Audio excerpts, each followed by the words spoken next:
Hi guys, Matt and Alexa here, and we're continuing our Salesperson's Guide to Social Video, and we're talking about Instagram today.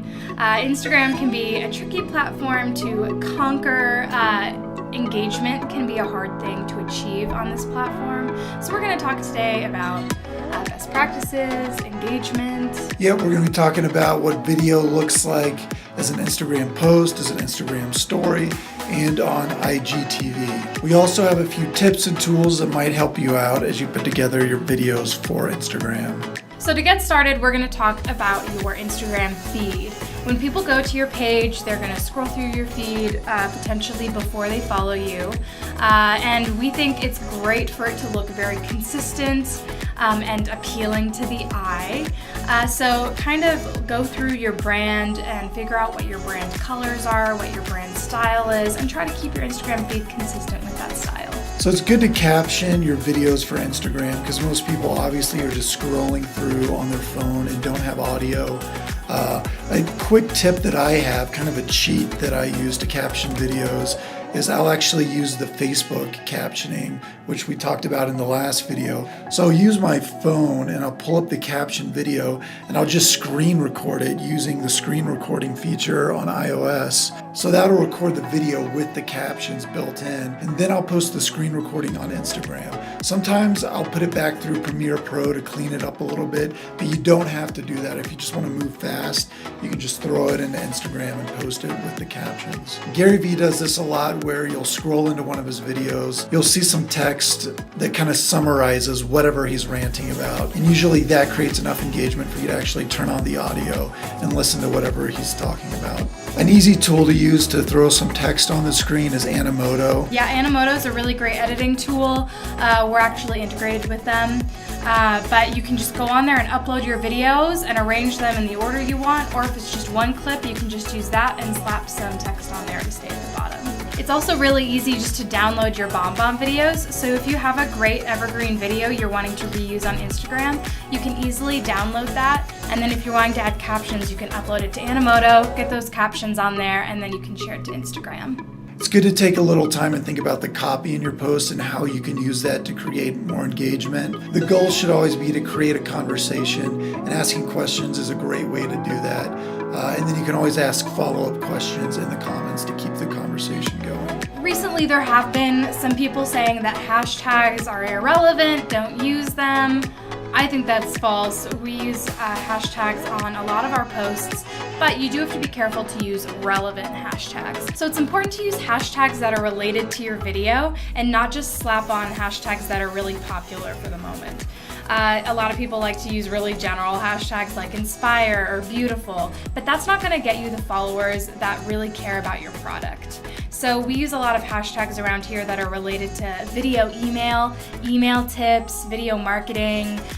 If we're doing a video specific to real estate, we'll use a lot of different real estate hashtags, and that has gotten us a lot of followers who not only are interested in our videos and our content, but viewers who are interested in our product as well. So Instagram stories are used by 500 million users every day. They get you at the top of people's feed, and they're really important to utilize if you're using Instagram. So if you're just getting started with Instagram stories, we suggest keeping it to 4 to 5 posts a day.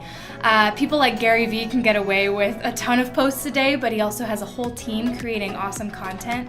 So unless you have the capacity to keep creating great content, so try to keep it short and sweet so you don't lose people or lose their attention. I think that Instagram stories provide a great opportunity to post more casual content.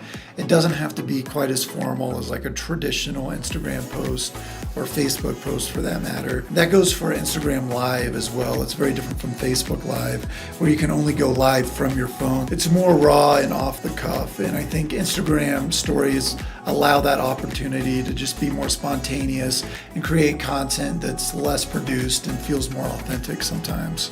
Here at BombBomb, we've done a few A/B testing with Instagram story ads, and every time the simple video someone shot on their iPhone does better and gets more clicks than a nice graphic or a more professional video. So people are expecting raw, real videos when they go to their Instagram stories.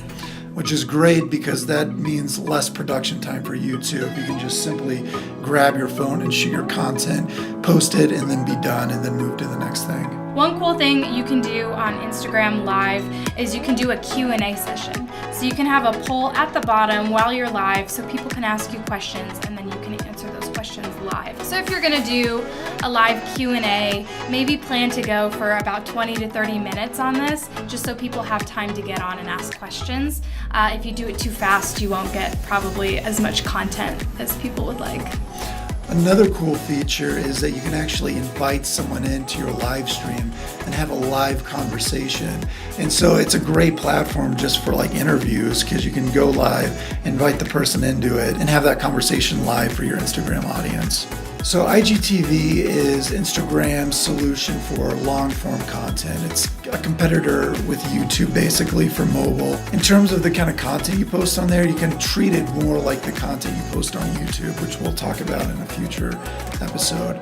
But it's great for long-form content. You can upload up to 10 minutes of material, and then you can link it to your Instagram posts and Instagram stories. IGTV is designed for vertical video. A lot of what we post is stuff that we take from YouTube and actually just rotate, and we have like a little rotate thing. You'll see Gary Vee do this a lot. A lot of content producers will just take their YouTube content or Facebook content and then repurpose it for IGTV. The one thing with IGTV that differentiates it right now from YouTube is unless you are, I think, a verified user, your videos can't be more than 10 minutes. So you do have to keep it within that time constraint. If you have a longer piece of content though that you do want to put on IGTV, you can always break it up into different parts. So typically you can post your IGTV videos to your Instagram story, and it'll just show the first part of it, and it'll probably separate it into those 15-second chunks. And then you can always link it back to your IGTV video.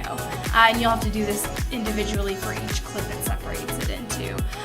We've had some issues with that lately where it's not linking, not sure what's going on there, Instagram.